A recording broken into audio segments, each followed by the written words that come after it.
Series की starting में हम एक ओल्ड मैन को रिलैक्स करते हुए देखते हैं कि तभी उन पर कोई दूर से नजर रख रहा था और ये बंदा काफी ज्यादा चौकन्ना लग रहा था। इससे पहले कि ये अपनी कदम फूक फूक कर और आगे बढ़ा था, वो ओल्ड मैन उसे टोकते हुए कहते हैं कि छोटे शैतान, और उन एल्डर के टोकने पर हमारा हीरो रुक जाता है। जी हाँ, यही हमारी सीरीज का हीरो है जिसका नाम जानी बाई है। वो मास्टर के पास चुपके चुपके आकर उन्हें चौंकाने की कोशिश कर रहा था लेकिन फेल हो गया। तभी उसके मास्टर के बुलाने पर वो उनके पास चला जाता है और मास्टर उसे याद दिलाते हैं कि क्या तुम्हें पता है आज कौन सा दिन है, लेकिन तुमने फिर भी दोपहर कर दिया आने में। तुम तभी वापस आते हो जब तुम्हारा दिल करता है, अपनी मर्जी से सारे काम करते हो। हमारा हीरो तो ओल्ड मैन की बातें ऐसे सुन रहा था जैसे कि उसके लिए ये रोज का काम हो। वो भी आराम से चेयर पर बैठकर रिलैक्स होने लग जाता है, ये कहते हुए कि ओल्ड मैन, आपने ही तो कहा था कि मुझे 18 साल तक का वेट करना होगा जब तक कि मेरी एज सेरेमनी ना हो जाए, और उसके बाद मुझे यहाँ से जाना होगा। तो मैं बस जाने की ही तैयारी कर रहा था, जिसके लिए ऑब्वियसली मैं अपने पुराने दोस्तों को गुड बाय तो बोलूंगा ही ना। वैसे भी मुझे नहीं पता एक बार यहाँ से निकलने के बाद मैं कब वापस आकर उनसे मुलाकात करूंगा, और इसके अलावा मैंने उन्हें बोल दिया है कि अगर आपको कंपनी दे दे, वरना आप मेरे बिना यहाँ पर अकेले पड़ जाएंगे। पर वो ओल्ड मैन कहते हैं कि इसकी कोई जरूरत नहीं, वो सारे छोटे छोटे शैतान तुम्हें मुबारक, तुम्हें अगर ले जाना है तो अपने साथ ले जाओ, मैं तो अकेला ही ठीक हूँ। हमारा हीरो भी लाइक, बताओ भलाई का तो जमाना ही रहा, तुम्हारा ही अच्छा सोच रहा था। यहाँ ओल्ड मैन काफी ज्यादा एक्साइटेड होते हुए कहते हैं कि वैसे नन्हे शैतान, मुझे एक बात पता लगी है कि अब तुम काफी ज्यादा बड़े हो चुके हो, तो अब बारी है तुम्हारे लिए एक अच्छी सी वाइफ ढूंढा जाए। फिर वो अपने पास रखी हुई एक स्वॉर्ड लेकर उसे पकड़ाते हुए कहते हैं कि ये लो, इसे तुम अपने साथ जियांग डायनेस्टी पैलेस लेकर जाओ, वहाँ पर अपनी वाइफ को दिखाना, और फिर उन्हें सालों पहले किया हुआ वादा याद आ जाएगा और तुम्हारी शादी वहाँ के प्रिंसेस से हो जाएगी। उन्होंने 20 साल पहले हमसे वादा किया था कि वो अपनी प्रिंसेस की शादी तुम्हारे साथ करेंगे। हमारे हीरो को प्रिंसेस से ज्यादा उस स्वॉर्ड को देखकर दिलचस्पी हो रही थी। वो तो उसे देखकर हैरान होते हुए कहता है कि वाह क्या कमाल की स्वॉर्ड है, और फिर उसमें से निकल रही एनर्जी को देखकर कहता है कि ओल्ड मैन, ये तो आपकी लाइफ ब्लड वाली स्वॉर्ड है ना, तो फिर आखिर आप इसे मुझे कैसे दे रहे हैं? ये तो बहुत ज्यादा औसम है, आप चाहते हैं कि मैं इसे रख लूं? सच में मुझसे वापस तो नहीं लेंगे ना? ओल्ड मैन कहते हैं कि मुझे तुम्हें ये स्वॉर्ड देनी ही पड़ेगी, वरना तो तुम्हारे पास कोई क्वालिफिकेशन नहीं कि वो तुम्हें पैलेस के अंदर एंट्री दे। यहाँ ओल्ड मैन अब तक तो काफी रिलैक्स थे, फिर वो सीरियस होते हुए कहते हैं कि याद रखना, तुम्हारी स्ट्रेंथ उस लेवल तक पहुंच गई है, लेकिन अब तुम रियल वर्ल्ड में कदम रखने जा रहे हो, तो कोशिश करना कि मुसीबत को दावत देने से अच्छा है कि तुम लो प्रोफाइल रहो, ज्यादा लोगों को तुम्हारे और तुम्हारे स्ट्रेंथ के बारे में ना पता लगे। इससे तुम बेकार की पछड़ों में पड़ने से बच जाओगे। और हाँ, लापरवाह होकर अपनी कल्टीवेशन को ढीले मत करना, उस पर अच्छे से फोकस करना। तुम्हारी प्रैक्टिस ही तुम्हारे आगे के लेवल को इंक्रीज करेगी। और इसके अलावा जितनी जल्दी हो सके उतनी जल्दी स्वॉर्ड गॉड रियाल्म पर ब्रेक थ्रू करके पहुंच जाओ और उस ग्लोरी को हासिल करो जो तुम्हारे मास्टर ने कभी हासिल किया था। अब तक हमारा हीरो काफी गौर से ओल्ड मैन की बातें सुन रहा था, लेकिन इस लाइन को सुनते ही वो काफी निराश होते हुए कहता है कि मैं इतने सालों से प्रैक्टिस कर रहा हूँ, अभी तक तो मैं स्वॉर्ड गॉड रियाल्म की शैडो तक को भी नहीं टच कर पाया, पता नहीं स्वॉर्ड गॉड रियाल्म पर कैसे पहुंचूंगा। लेकिन मैं हार तो नहीं मानने वाला,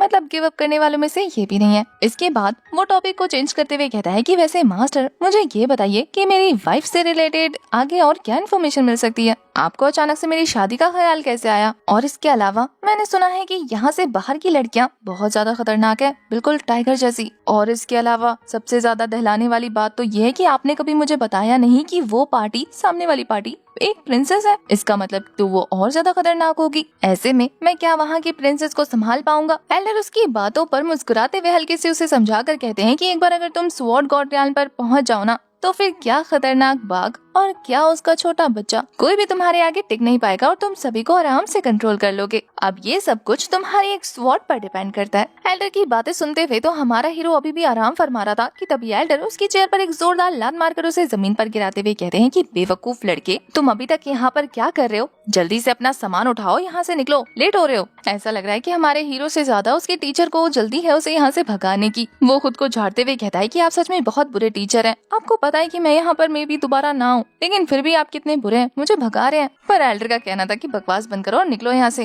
हमारा हीरो तो कूदते कूदते उनके पास पहुँच जाता है, ये कहते हुए कि मैं जानता हूँ आप मुझे यहाँ से क्यों भगाना चाहते हैं। आपको अकेले ड्रिंक पीना है ना, अकेले खाना खाना है ना, आप जानते हैं मैं नहीं रहूंगा तो कोई आपका सामान नहीं छेड़ेगा। एल्डर उसकी ज्यादा बकवास नहीं सुनते हैं, बल्कि अपनी एनर्जी रिलीज करके उसे किक मार के बाहर फेंक देते हैं। ये लात खाने के बाद तो हीरो की हालत ही खराब हो जाती है। वो कहता है कि इतनी जोर से मारने की क्या जरूरत थी, मैं तो बस मजाक कर रहा था। जानी बाई ने अपने सफर को कंटिन्यू कर दिया था। तभी रियल वर्ल्ड में एंटर होने के बाद उसे कुछ लोगों के चिल्लाने की आवाज सुनाई देती है, तो वो उसी डायरेक्शन में आगे जाने लगता है। वहीं हमें दिखाते हैं कि दूसरी तरफ एक लड़की आगे आगे भाग रही होती है और कुछ लोग उसका पीछा कर रहे होते हैं। वो लड़की इंजर्ड थी और उसके पास एक काफी पावरफुल मिस्टीरियस हर्ब था और इन लोगों को वही हर्ब चाहिए था, जिसके लिए वो उसे धमकाने लगते हैं कि रुक जाओ वरना तुम्हें जान से मार देंगे। भागते भागते वो सभी लोग उसका रास्ता रोककर उसे चारों तरफ से घेर लेते हैं और अब जब वो बुरी तरीके से फंस गई थी तो हार तो बिल्कुल नहीं मानती, बल्कि अपनी एनर्जी रिलीज करते हुए कहती है कि मैं तुम लोगों से डरकर हार नहीं मानने वाली, क्योंकि मैं भी 4th रैंक की स्वॉर्डमैन हूँ। उस लड़की ने अपनी एनर्जी रिलीज करते हुए ये कहना शुरू कर दिया था, देखती हूँ अब कैसे रोकते हो मुझे। इस लड़की का नाम ये मिंगवे है। ये बंदा जो कि वुल्फमैन की आर्मी को लीड कर रहा था, वो कहता है कि तो क्या हुआ अगर तुम 4th रैंक की स्वॉर्डमैन हो, देखता हूँ आज इस फॉर्मेशन से कैसे बच के जाती हो। और फिर उसके एक इशारे पर उसके वुल्फमैन चारों तरफ से उस लड़की को घेर लेते हैं और फिर जोर जोर से रॉर करना शुरू कर देते हैं, जिससे सच में ये मिंगवे को बहुत ज्यादा प्रॉब्लम हो रही थी। उसके सर पे एक फॉर्मेशन क्रिएट हो चुका था और वो कहती है कि मैं अपना दिमाग सही से यूज नहीं कर पा रही हूँ। अब तक हमारा हीरो भी ये नजारा देख चुका था। उस पर तो ये देखकर वो अपनी स्पीड और ज्यादा इंक्रीज कर देता है कि वो वुल्फ गैंग का लीडर अपने वेपन का यूज करते हुए उस लड़की के ऊपर जंप करके उसे क्रश करने की तैयारी कर रहा है। ये बाय वहाँ पहुँचने के बाद फटाफट से मिंगवे को पकड़कर साइड हट चुका था, जिससे ये अटैक वेस्ट हो जाता है। जिस अंदाज में ये बाई ने मिंगवे को बचाया था वो तो उससे फुल टू इम्प्रेस हो चुकी थी। वहीं दूसरी तरफ हमारा ये बाई उन वेयरवुल्व्स को डांटते हुए कहता है कि तुम्हारी हिम्मत कैसे हुई यहाँ मौजूद ह्यूमंस को बुली करने की, क्या इस तरीके से तुम लोग अपनी पावर का शो ऑफ करोगे। पर उस लीडर को फर्क नहीं पड़ता, वो कहता है कि एक और मरने के लिए आ गया और फिर वो अपनी गैंग से कहता है कि इसे भी उस लड़की के साथ मौत के घाट उतार दो और उसने अपना धनुष पे निकाल लिया था। जबकि दूसरी तरफ ये बाई मिंगवे के साथ वहाँ से भागने की तैयारी करने लगता है। तभी ये बंदा अपनी पावर का यूज करके एरो को शूट कर चुका था, जिसे ये भाई ने साइड हट के डॉज कर लिया था। अब ये भाई तो अपने मास्टर की बात मानते हुए इस पछड़े से पीछे हटने की कोशिश कर रहा था, लेकिन वो कहता है कि आज के लिए मुझे मास्टर के बनाए हुए रूल को साइड में करना होगा और तुम लोगों को सबक सिखाना ही पड़ेगा। उसका एटीट्यूड देखकर ये बंदा कहता है कि तुम एक नॉर्मल से सिविलियन, आखिर तुम्हारी हिम्मत कैसे हुई मुझसे इस टोन में बात करने की। ये भाई ने अपनी स्ट्रेंथ छुपा रखी थी, इस वजह से इस बंदे को पता नहीं कि वो किससे बहस कर रहा है। वो कहता है कि अगर तुम दोनों मिलकर मेरे सामने नील डाउन होकर मुझसे माफी मांगो अपनी जान की, तो फिर मैं तुम पर रहम खाऊंगा और अगर तुम वो स्नो लोटस भी मुझे हैंड ओवर कर दो फिर तो तुम दोनों यहाँ से जा सकते हो। अब उसकी बातों से ये भाई को इतना पता लग जाता है कि इनके स्नो लोटस को चुराने वाली और कोई नहीं बल्कि उसके पास खड़ी हुई मिंगवे है। और अब वो बड़े गौर से इस खूबसूरत लड़की को देखते हुए कहता है कि वो तुम हो जिसने इनका स्नो लोटस चुराया। पर ये सब बोलते हुए उसे वो काफी ज्यादा सुंदर लग रही थी। यहाँ दूसरी तरफ मिंगवे को दिखाते हैं जो कि आगे बढ़ते हुए यही सोच रही थी कि मैं इंजर्ड हूँ और मैं अपनी इस मुसीबत में इस लड़के को नहीं घसीट सकती, जबकि इसने मेरी जान बचाई है। तो इस वजह से तो वो उस वेयरवुल्फ लॉर्ड से कहती है कि जैसा कि तुमने कहा अगर मैं ये स्नो लोटस तुम्हें हैंड ओवर कर दूं तो क्या तुम हमें यहाँ से जाने दोगे। वो बंदा तो कहता है कि शायद तुमने मेरी बात पूरी तरह से सुनी नहीं, तुम्हें नील डाउन होकर मुझसे माफी भी मांगनी है। पर मिंगवे के तो अलग ही तेवर थे। वो कहती है कि मुझसे नील डाउन कराकर माफी मांगना, तुम सिर्फ सपने देखो क्योंकि मैं ये कभी नहीं करने वाली। तो इसका मतलब ये है कि मुझे तुम्हारे साथ ज्यादा पोलाइट होने की एक्टिंग करने की कोई जरूरत नहीं। और फिर वो वहीं खड़े खड़े उस फ्लावर को रिफाइन करती है और उसे खा जाती है।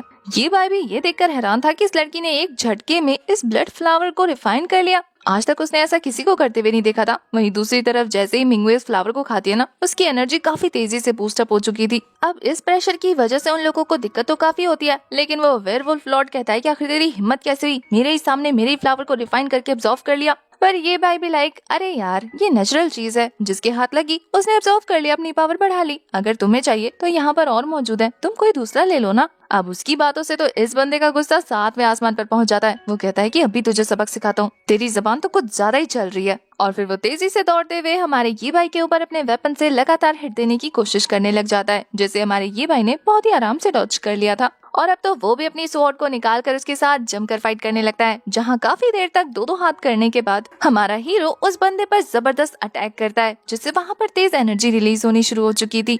मिंगवे भी इसका रिजल्ट देखने के लिए बेकरार थी और वहीं देखने को मिलता है कि ये भाई ने उस बंदे को पीछे धकेल दिया। हाँ, ये बात अलग थी कि वो बंदा इंजर्ड नहीं हुआ बल्कि वापस से फाइट करने के लिए तैयार हो गया। अब वो वेयरवुल्फ का लॉर्ड काफी पावरफुल अटैक प्रिपेयर करने लगा था हीरो को मारने के लिए, लेकिन ये भाई भी लाइक कि तुम मुझे रोक नहीं सकते। उसने तो अपनी स्वॉर्ड चलाकर उसके हाथ पे कट लगा दिया था, जिससे उसका वेपन उसके हाथ से छूट जाता है। और वो जो कि अब तक ये भाई को अंडर एस्टिमेट कर रहा था, वो कहता है कि ऐसा कैसे हो सकता है, ये लड़का कोई आम लड़का नहीं है, ये सच में पावरफुल है। वहीं अपने लीडर के घायल होने के बाद 2 चमचे आगे बढ़ते हुए हमारे ये भाई को इंजर्ड करने की कोशिश कर रहे थे, पर वो तो एक स्लैश लगाकर दोनों को ही एक बार में ढेर कर देता है, वो भी ये कहते हुए कि तुम लोग तो सच में बहुत स्लो हो यार। अब इस प्रेशर की वजह से वो लॉर्ड और भी बुरी तरीके से शेक करने लग गया था, लेकिन तभी उसकी हेल्प करने के लिए उसके गैंग में से और भी बहुत सारे पावरफुल मेंबर्स आ जाते हैं। वहीं दूसरी तरफ ये भाई मिंगवे से कहता है कि तुम जाकर रेस्ट करो, इन लोगों को मैं संभाल लूंगा, वैसे भी ये छोटे मोटे वेयरवुल्व्स हैं। उसकी बात मानकर मिंगवे तो कल्टीवेशन करने लग जाती है, लेकिन वो ये देखकर हैरान थी कि अब 4th लेवल के वेयरवुल्व्स आ चुके हैं,